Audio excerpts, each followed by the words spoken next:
UN officials are calling for an investigation into allegations that the phone of Jeff Bezos, the world's richest man, was hacked.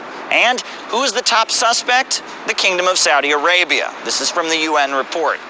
The alleged hacking of Mr. Bezos' phone and those of others demands immediate investigation by the US and other relevant authorities, including investigation of the continuous multi-year direct and personal involvement of the Crown Prince in efforts to target perceived opponents. The allegation is that the messenger application known as WhatsApp was used to violate the privacy of the billionaire business owner in the United States.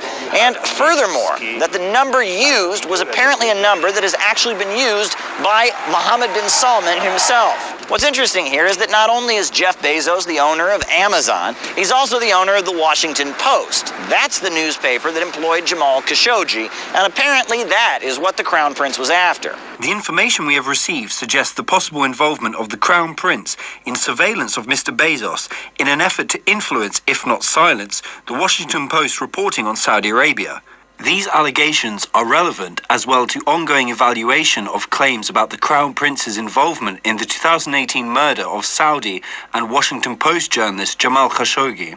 Jamal Khashoggi went into the Saudi embassy in Istanbul and never returned. He was literally hacked to pieces in October of 2018.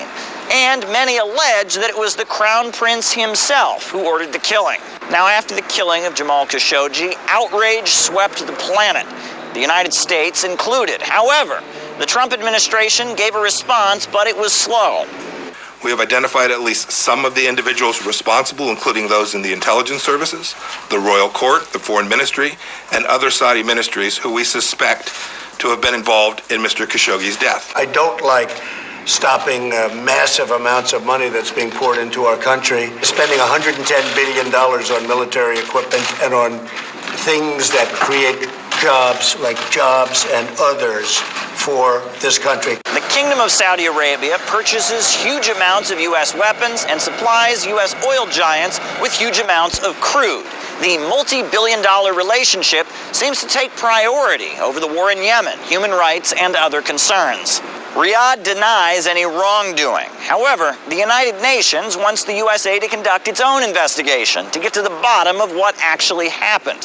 However, if the killing of Jamal Khashoggi has showed us anything, it's that the relationship with the monarchy is worth more than any allegations. Caleb Maupin, RT, New York.